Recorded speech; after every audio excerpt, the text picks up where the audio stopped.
भर्तियों का जो हिमाचल प्रदेश वित्त और लेखा सेवाओं यानी HP, फेयास और अन्य विभागीय परीक्षाओं की तैयारी में जुटे हैं। नमस्कार। आज हम केंद्रीय सिविल सेवा पेंशन नियम 1972 के बिल्कुल शुरुआती लेकिन बेहद महत्वपूर्ण अध्याय एक पर एक गहरी नजर डालने वाले हैं। ये नियम आपकी परीक्षाओं के लिए आप कह सकते हैं आधारशिला हैं। तो चलिए इन्हें परत दर परत समझते हैं। बिल्कुल सही कहा। किसी भी नियम समूह को समझने के लिए उसकी नींव यानी वो किस पर लागू होता है और कब से लागू होता है ये जानना पहला कदम है। और अध्याय 1 यही काम करता है। ये नियमों के दायरे को परिभाषित करता है। हाँ, तो शुरुआत करते हैं नियम 1 से। ये काफी सीधा और सरल है।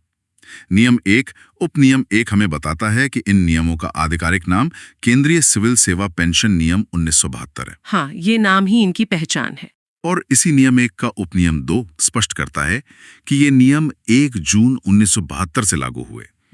ये तारीख याद रखना महत्वपूर्ण हो सकता है। कभी कभी परीक्षाओं में तिथियों से जुड़े सवाल आ जाते हैं। सही कहा। तो नियम 1 ने हमें नाम और लागू होने की तारीख बता दी। ये आधारभूत जानकारी है लेकिन जरूरी है। बिल्कुल। अब आगे बढ़ते हैं नियम 2 की ओर, जो शायद इस अध्याय का सबसे महत्वपूर्ण हिस्सा है, खासकर परीक्षा के दृष्टिकोण से।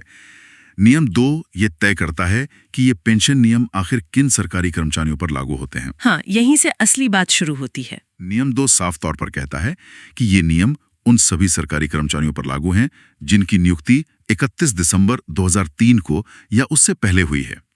इसमें रक्षा सेवाओं में नियुक्त वो सिविलियन सरकारी कर्मचारी भी शामिल हैं जो केंद्र सरकार के सिविल पदों पर नियुक्त हैं और पेंशन योग्य स्थापनाओं पेंशनेबल एस्टैब्लिशमेंट्स में काम करते हैं। यहाँ ये 31 दिसंबर 2003 की कट ऑफ तारीख बहुत मायने रखती है। क्यों?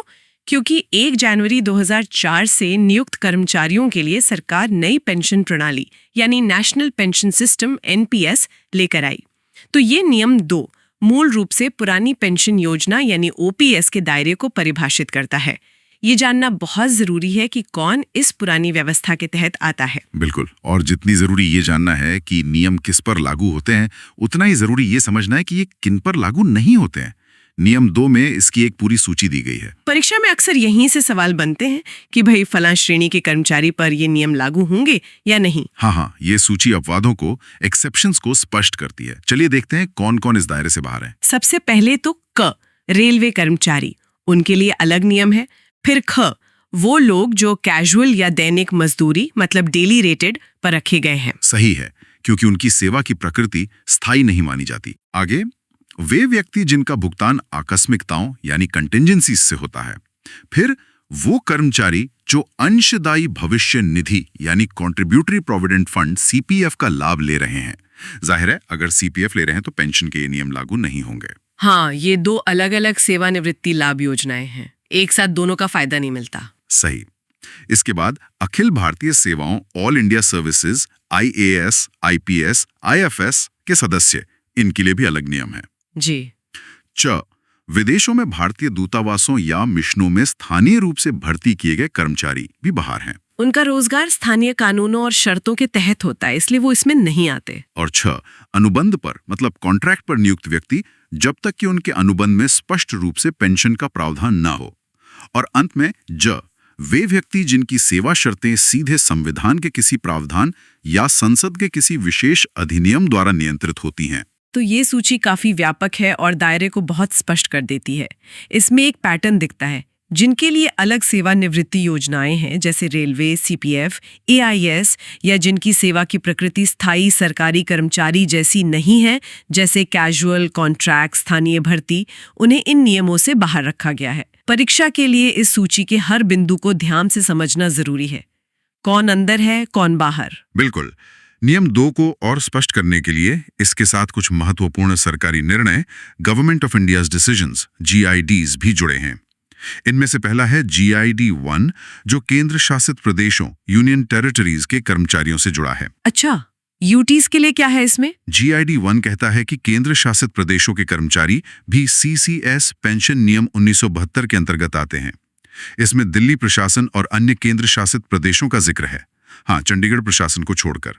ऐसा इसलिए क्योंकि उनकी सेवा शर्तें काफी हद तक केंद्र सरकार के कर्मचारियों जैसी ही हैं।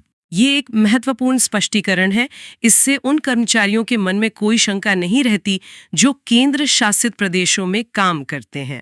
उन्हें भी वही पेंशन लाभ मिलते हैं जो केंद्र सरकार के कर्मचारियों को मिलते हैं, जिससे एकरूपता बनी रहती है। ठीक है, अब आते हैं GID 2 पर, और यहाँ से चीजें काफी दिलचस्प हो जाती हैं। ये स्थायी यानी परमानेंट और अस्थायी टेम्पररी कर्मचारियों के बीच पेंशन लाभों को लेकर जो पारंपरिक भेद था, उसे खत्म करने की दिशा में एक बड़ा कदम था। ये समझना परीक्षा के लिए बहुत महत्वपूर्ण है। हाँ, ये GID वाकई एक बड़ा बदलाव लाया। पहले स्थायी और अस्थायी कर्मचारियों के पेंशन अधिकारों में काफी अंतर होता था। इस GID ने क्या कहा, बताइए। GID 2 के कुछ मुख्य बिंदु हैं। पहला, किसी अधिकारी का स्थायीकरण कन्फर्मेशन, मतलब उसे पक्का करना, सेवा में सिर्फ एक बार होगा, और वो भी प्रवेश ग्रेड, एंट्री ग्रेड में। दूसरा, स्थायीकरण के लिए अब उस ग्रेड में स्थायी पद यानी परमानेंट वैकेंसी का होना जरूरी नहीं है। अगर किसी कर्मचारी ने अपनी पर्यवेक्षा अवधि, प्रोबेशन पीरियड, मतलब शुरुआती निगरानी का समय, सफलतापूर्वक पूरा कर लिया है, तो उसे स्थायीकरण के लिए योग्य माना जा सकता है। और इसका सबसे बड़ा नतीजा क्या निकला? सबसे महत्वपूर्ण बात, वही सबसे महत्वपूर्ण है, बिंदु 3। जी, क्योंकि परिवेक्षा पूरी करने वाले लगभग सभी कर्मचारियों को स्थायी घोषित कर दिया जाता है, इसलिए पेंशन और दूसरे सेवानिवृत्ति लाभों के लिए स्थायी और अस्थायी कर्मचारियों के बीच का जो पुराना भेद था, वो व्यावहारिक रूप से समाप्त हो गया। बिल्कुल। इस GID ने पुष्टि यानी कंफर्मेशन की प्रक्रिया को पेंशन की पात्रता से काफी हद तक अलग कर दिया। मतलब अगर किसी ने सफलतापूर्वक प्रोबेशन पूरा कर लिया है, तो पेंशन के नजरिए से वो लगभग स्थायी कर्मचारी के बराबर हो गया, भले ही औपचारिक स्थायीकरण आदेश बाद में आए या कोई स्थायी पद उस समय उपलब्ध न हो। ये समानता के सिद्धांत की दिशा में एक बहुत बड़ा कदम था, और इसने उन हजारों अस्थायी कर्मचारियों को राहत दी जो सालों तक अस्थायी बने रहते थे। परीक्षा में ये पूछा जा सकता है कि किस GID ने स्थायी और अस्थायी कर्मचारियों के बीच पेंशन लाभों के भेद को समाप्त किया? GID 2। सही कहा। अब चलते हैं अगले महत्वपूर्ण निर्णय, GID 3 पर। ये उन अस्थायी सरकारी कर्मचारियों के बारे में है जिनकी सेवा अवधि 10 साल से कम है। ये भी परीक्षा के लिहाज से ध्यान देने लायक है। अच्छा, 10 साल से कम सेवा वाले अस्थायी कर्मचारी, उनके लिए क्या है? GID 3 5वें केंद्रीय वेतन आयोग की सिफारिशों पर आधारित है। इसके अनुसार अगर कोई अस्थायी सरकारी कर्मचारी जिसकी सेवा 10 साल से कम है, या तो अधिवर्षिता पर रिटायर होता है, मतलब सुपर एन्युएशन पर, सेवा की तय उम्र पूरी होने पर, हाँ, या उसे सेवा से मुक्त किया जाता है, डिस्चार्ज किया जाता है, ओके, या किसी शारीरिक अक्षमता के कारण आगे की सेवा के लिए अमान्य, मतलब इनवैलिड घोषित किया जाता है, या फिर उसे किसी स्वायत्त निकाय, ऑटोनोमस बॉडी में स्थायी रूप से समाहित यानी एब्जॉर्ब कर लिया जाता है। तो ऐसी स्थिति में उसे क्या मिलेगा? पेंशन तो शायद नहीं मिलती 10 साल से कम में। हाँ, पेंशन नहीं, लेकिन उसे उसी पैमाने और दर पर उपदान यानी ग्रेच्युटी मिलेगा जो स्थायी कर्मचारियों पर लागू होता है। उपदान यानी सेवा के बदले मिलने वाली एक मुश्त रकम। और महत्वपूर्ण कदम है। पहले 10 साल से कम सेवा वाले अस्थायी कर्मचारियों को ग्रेच्युटी के मामले में स्थायी कर्मचारियों जैसी सुविधा नहीं थी। इस GID ने उस अंतर को भी खत्म कर दिया। सही है। और इसमें एक और खास बात है, ये निर्देश 1 जनवरी 1996 से प्रभावी हुए। साथ ही ये भी कहा गया कि अगर इस तारीख से पहले के किसी मामले में इन निर्देशों से अलग कोई फैसला हुआ हो, तो उन मामलों को भी इन नए निर्देशों के अनुसार दोबारा खोला जा सकता है। ये 1 जनवरी 1996 की प्रभावी तिथि और मामलों को दोबारा खोलने की संभावना दोनों ही परीक्षा के लिए महत्वपूर्ण हो सकते हैं। इनसे जुड़े केस स्टडी आधारित प्रश्न बन सकते हैं। ये दिखाता है कि कैसे नियमों को समय के साथ कर्मचारियों के लिए ज्यादा फायदेमंद और समावेशी बनाने की कोशिश की गई है। बिल्कुल। चलिए अब इस अध्याय के एक और नियम 4 पर आते हैं। ये नियम उन स्थितियों से निपटता है जब कोई सरकारी कर्मचारी किसी ऐसी सेवा या पद से स्थायी रूप से स्थानांतरित, मतलब ट्रांसफर होकर आता है, जहां पहले CCS पेंशन रूल्स लागू नहीं होते थे, और अब वो एक ऐसी सेवा या पद पर आ गया है जहां ये नियम लागू होते हैं। हाँ, ये स्थिति थोड़ी अलग है। मान लीजिए कोई राज्य सरकार का कर्मचारी केंद्र सरकार में आ जाता है, या किसी ऐसे विभाग से आता है जिसके अपने अलग पेंशन नियम थे, तो उसके लिए पेंशन का क्या हिसाब किताब होगा? नियम 4 उपनियम 1 कहता है कि ऐसे स्थायी स्थानांतरण पर वो कर्मचारी इन नियमों यानी CCS पेंशन रूल्स 1972 के दायरे में आ जाएगा। उसे इन नियमों के तहत ही पेंशन मिलेगी। अच्छा, तो वो नए नियमों में आ जाएगा? हाँ, लेकिन यहाँ एक महत्वपूर्ण लेकिन है। नियम 4(1) का परंतुक यानी प्रोवाइजो कर्मचारी को एक विकल्प, एक ऑप्शन देता है। ये विकल्प क्या है? ये विकल्प कर्मचारी को ये चुनने का अवसर देता है कि क्या वो अपने पुराने पेंशन नियमों, जिनके तहत वो पहले आ रहा था, के तहत ही शासित होना चाहता है या फिर वो इन नए CCS पेंशन रूल्स को अपनाना चाहता है। बिल्कुल, ये चुनाव करने का अवसर उसे दिया गया है, लेकिन इसके लिए एक समय सीमा है। कर्मचारी को ये विकल्प स्थायी स्थानांतरण के आदेश की तारीख से 6 महीने के भीतर चुनना होगा। अगर आदेश के दिन वो छुट्टी पर था, तो छुट्टी से लौटने के 6 महीने के भीतर, जो भी बाद में हो। ये 6 महीने की अवधि बहुत महत्वपूर्ण है। हाँ, ये समय सीमा चूकनी नहीं चाहिए। ये विकल्प कर्मचारी को ये आकलन करने का मौका देता है कि कौन से नियम उसके लिए ज्यादा फायदेमंद रहेंगे, शायद उसकी पिछली सेवा की अवधि या प्रकृति को देखते हुए या भविष्य की संभावनाओं को देखते हुए। इसलिए एक महत्वपूर्ण निर्णय है। और ये विकल्प कैसे देना है? नियम 4 उपनियम 2 बताता है कि ये विकल्प लिखित रूप में देना होगा और उस प्राधिकारी अथॉरिटी को सूचित करना होगा जिसने स्थानांतरण का आदेश जारी किया है। मौखिक रूप से या अनौपचारिक तौर पर नहीं चलेगा। लिखित होना पारदर्शिता और रिकॉर्ड के लिए जरूरी है। बिल्कुल। और सबसे अहम बात नियम 4 उपनियम 3 में है। ये कहता है कि एक बार कर्मचारी ने अपना विकल्प चुन लिया तो वो अंतिम होगा, फाइनल। उसे बाद में बदला नहीं जा सकता, कोई दूसरा मौका नहीं मिलेगा। ये बहुत जरूरी है। मतलब फैसला सोच समझ कर लेना होगा, शायद दोनों नियमों के तहत मिलने वाले संभावित लाभों की तुलना करने के बाद।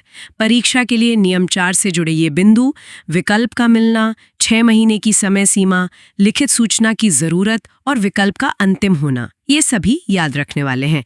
इनसे सीधे प्रश्न बन सकते हैं। हाँ बिल्कुल। तो ये थी केंद्रीय सिविल सेवा पेंशन नियम 1972 के अध्याय 1 की कहानी कह सकते हैं। हमने नियम 1 देखा, नाम और लागू होने की तारीख। नियम 2 समझा, किस पर लागू होते हैं, 31 दिसंबर 2003 कट ऑफ याद रखिएगा, और किस पर नहीं, जो परीक्षा के लिए बहुत महत्वपूर्ण है। हाँ, वो लिस्ट। साथ ही नियम 2 से जुड़े GID 1 यूटी कर्मचारी शामिल, GID 2 स्थायी अस्थायी भेद खत्म, और GID 3 10 साल से कम सेवा वाले स्थायी को ग्रेचुटी। इनके महत्वपूर्ण प्रभाव देखें। और अंत में नियम 4 देखा, जो दूसरी सेवा से आने पर पेंशन नियमों को चुनने का विकल्प देता है। हाँ, इस अध्याय ने हमें इन नियमों का पूरा ढांचा समझाया, कौन अंदर है कौन बाहर। हमने ये भी देखा कि नियम कैसे स्थिर नहीं रहते। GID 2 और GID 3 जैसे निर्णयों ने दिखाया कि कैसे समय के साथ समानता और कर्मचारी कल्याण के सिद्धांतों को ध्यान में रखते हुए नियमों को बदला और बेहतर बनाया गया, खासकर अस्थायी कर्मचारियों के लिए। नियम 4 का विकल्प ही कर्मचारी के हित को ध्यान में रखने का एक उदाहरण है। ये सारी बुनियादी बातें आगे के जटिल नियमों को समझने के लिए बेहद जरूरी हैं। निश्चित रूप से।